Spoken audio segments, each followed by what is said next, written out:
let's get into the book of 1 Samuel. The book of 1 Samuel is the first of 2 books in the Bible that's named after the prophet Samuel. And it's a very important book because it covers the period of time in the Old Testament where Israel transitions from being led by judges to being led by kings. And it tells us how the nation of Israel goes from being delivered from the Philistines under the leadership of a judge named Samuel to them crying out for a king like the nations around them, even though God clearly warns them that this is not a good idea. And it's really the first book in the Bible where we see God's people really mess up and turn away from Him. Now, before we get into the summary, let's take a look at some of the main themes or big ideas in this book. The first is found in chapter 1, verses 27 to 28, where Hannah, who is the mother of the prophet, Samuel prays, and this prayer is a big deal because it's a prayer that every Christian can relate to today. And it says, "My heart rejoices in you, O Lord, my Savior.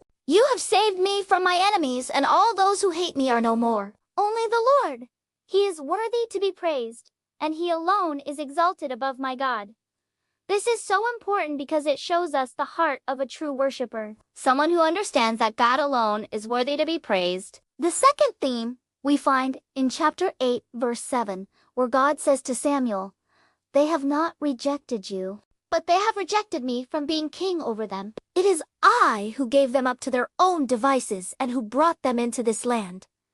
And now they have chosen a king for themselves." And this passage is important because it teaches us that God sometimes allows His people to go through hard times so that they would come back to Him. But when they don't, He may have to give them up to their own devices. And finally, the third theme we see in chapter 16, verse 7, where the prophet Samuel says, "For man looks at the outward appearance, but the Lord looks at the heart." And this reminds us that God sees things in us that we may not even see in ourselves. He sees our potential, not just our performance. So those are just a few of the big ideas we see in the book of 1 Samuel. If you want to hear more, make sure you check out the full video on my channel.